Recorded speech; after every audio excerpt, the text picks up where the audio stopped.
Joe Barry out. I put that in bunny air quotes because there's some reports out there that maybe he's still on the staff. To get to the bottom of this, no better guy to go to than our own Matt Schneidman of The Athletic. He hosts his own show right here on The Game. He is brought to you by Miller Lite, Orthopedic Associates of Wisconsin. There is a difference. And by Rogers Behavioral Health. Good morning, Matt. How are you? I'm good. How are you guys? So this Schefter note that he might stay on the staff, is that fake news what's going on? or where is that? You expect me to sit on here and call another journalist fake news? Is that what you're asking me? That's No. that's what I'm asking. Is it an erroneous report put forth in good faith but not correct? How about that? I don't believe so. I mean, Matt LaFleur is a loyal guy. Even if it's not realistic to have Joe Barry back on the staff, no, I wouldn't call it an erroneous report. So he might stay on the staff. I mean, what does might mean? If there's a 1% chance, that means might. Matt LaFleur can say, oh, I would love to have Joe Barry back on the staff, but it doesn't mean it's realistic. He was fired. There was still a year at least left on his contract, Yes. right? Okay. Yeah. I've never heard of a guy being fired and then brought back right away in a lesser role. Never heard of it. Have you? Yeah, I think it's more or less just Matt LaFleur trying to soften the blow of firing a guy who he really liked and everyone Right. really liked, it seems. But I don't know how realistic it is to expect that Joe Barry is actually back. Okay.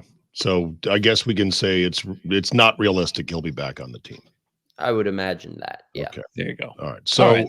who would be on the short list for his replacement, and what are some of the pros and cons of some of the top names?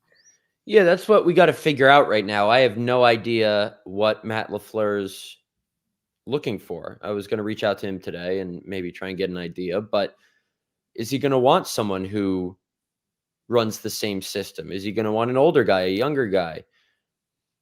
You know, just throwing names at the wall, maybe a Wink Martindale, who Matt LaFleur is really high on if you listen to how he spoke about him before the Packers-Giants game this year, and the Giants have kind of stifled the Packers offense each of the last two seasons under Wink.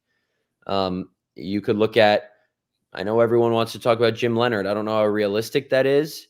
I don't know how happy he is with just, being with his family, being a senior analyst at Illinois and moving on with life. How about a Mike Caldwell, who was just the defensive coordinator for a pretty solid Jaguars defense when you look at the big picture of the last two seasons? Ejiro Evero, who is the defensive coordinator for the Panthers, and I did watch a YouTube video last night for how to pronounce his name correctly. He worked with Matt in Los Angeles. Evero was a quality control coach here in Green Bay in 2016. He was interviewed in 2021 before Matt took Joe for the job, but he could get a head coaching job. He could stay in Carolina. I know Dan Orlovsky's floated out guys like Rex Ryan and Jesse Minter from Michigan and Anthony Weaver, the D-line coach from the Ravens. There are a lot of options. I'm interested to see how wide of a net that Matt casts on this thing. Shane Bowen, defensive coordinator from the Titans, a name that Diana Rossini mentioned to me yesterday when we were putting together our list. He's called their defense for the last 3 years under Mike Vrabel and led the number one rush defense in terms of, EPA per snap. That's obviously an area the Packers need to get fixed. So a lot of names. A lot of names. Like you said, you're trying to figure out what he wants, but let's talk through the other person that has been removed or relieved of his duties, strength and conditioning coach. Did that surprise you? Yeah, it was. When I saw that from Tom Silverstein yesterday, I was surprised because it said to me, okay, Matt LaFleur is serious about this offseason and taking advantage of this Super Bowl window. I remember at the beginning of the season when we were asking about, I think it was like Christian Watson, Dontavian Wicks, and Jaden Reed were all on the injury report with hamstring injuries. And Matt LaFleur was kind of asked a big picture, do you need to take a look at how you deal with hamstring injuries? And LaFleur, if I remember correctly, said, well, we're going to take a look at all that, but we're probably not going to take a deep dive until after the season. And we were all like, well, why not? Well, why wait then? Well, I think we saw the result of taking a deep look into that after the season. He clearly thinks there needs to be an overhaul with the strength and conditioning program after the litany of injuries that the Packers suffered this season. And Chris Gizzi, obviously best known for carrying the flag out in the Packers' first game after 9/11, I believe, is now out. So big changes in Green Bay and not just the DC. What do you make of the Jaire post on social media? Thank you, Lambeau. Thank you, fans. Yeah, and there's a reason I'm cutting you off, because it's silly. I think if people take anything but he finishes 6th season. Now, Okay. Is he happiest in Green Bay? There's a chance, no. But if there are people who say, oh, he's gone, he's under contract. Right. Packers would have to trade him. Yes, I understand they've traded Aaron Rodgers and Devontae Adams. This is different.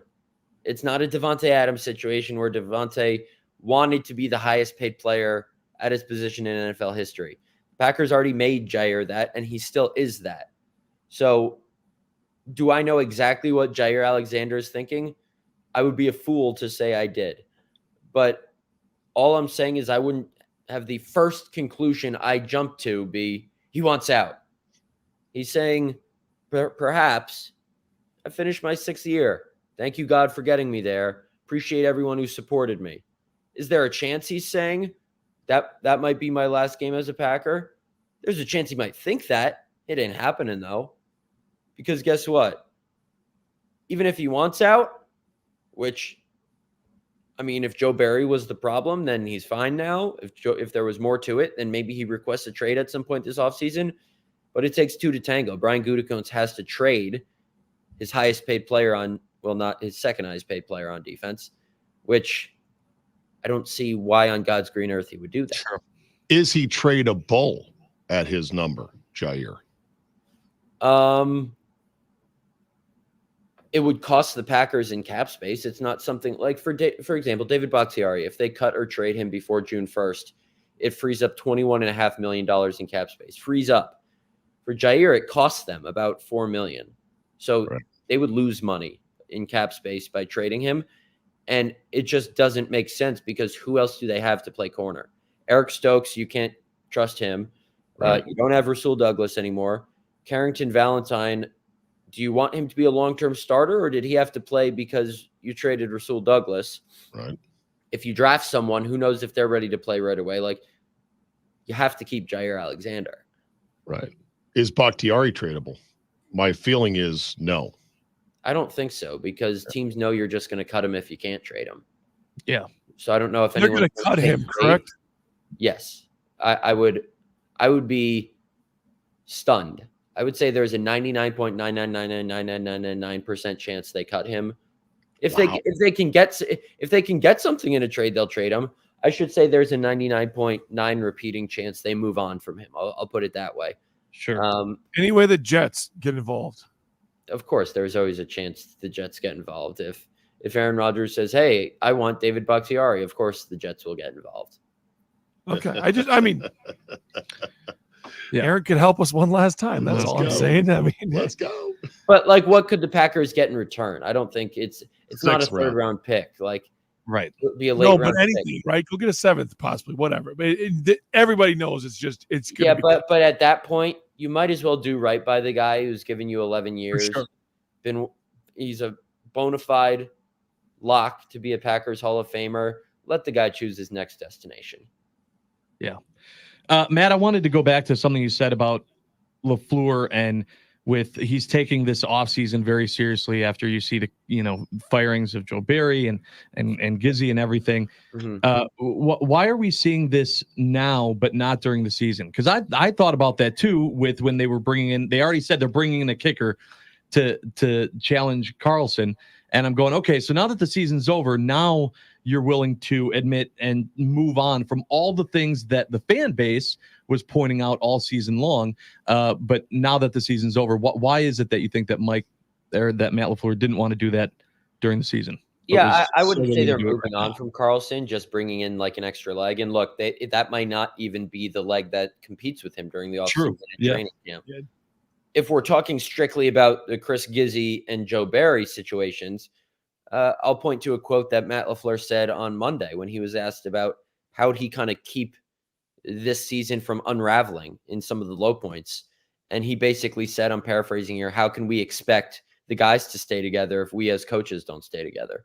So I think he felt that if he fired Joe Barry or if he fired Chris Gizzy, like the cracks would start to show. And he said it's their job inside the building to prevent some of those cracks from showing on the outside. So I truly think he feels keeping his staff together, keeping the strength and conditioning staff together during the season would help kind of mask some of those issues. And then the only way to, make sure real wide scale necessary change happens is taking a look at it over a larger period in the offseason instead of trying to, just fix it in 3 days before their next game.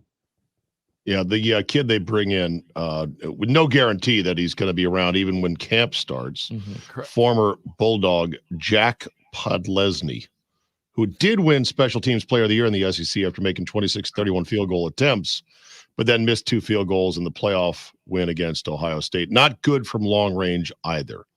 So old Podlesny is in there, along with Carlson. We'll see where that one goes. What other housekeeping is to be done here before they launch into the process of getting a new coordinator, new strength and conditioning coach? What will be the first thing that happens, Matt, once the postseason gets upon us after the Super Bowl? Well, it's putting together that list to get a defensive coordinator. I think that's a number one right now because free agents, all that happens in a couple months. The combine's coming up in a month. It's putting together a list for a new defensive coordinator and beginning to interview guys. I don't know how quickly Matt LaFleur is planning to start those interviews, but some of these names can be scooped up fast. I'm imagining Wink Martindale's in high demand. I'm imagining Evero's in high demand, obviously. Mike Vrabel is not going to be the defensive coordinator here. I can tell you that as a statement of fact, even if he doesn't get a head coaching job, because it's just not going to happen. Because he's not ready to go backwards in his career. He's too good of a head coach to take a step backwards. He wants to stay. I wouldn't say that. Even if Mike Vrabel is willing to be a defensive coordinator after he doesn't get a head coaching job, hypothetically, it ain't going to be in Green Bay. Okay. Fair enough. The 99.999999999 Matt Schneidman guarantee or your money back. That's right. That is the likelihood of the Packers cutting Bakhtiari. I still think we should trick the Jets. Trick the Jets into a 6th rounder for another crummy kicker. That's what my plan is. Perfect. Oh, interesting. Okay. All right, Mr. Schneidman, it was fun this year. Thank you for waking up with us, and we'll continue listening every night at 6 to the Matt Schneidman Show right here on The Game. Thank you, sir. Thanks, guys. Take it easy. There you go. Matt Schneidman, brought to you, as always, with us by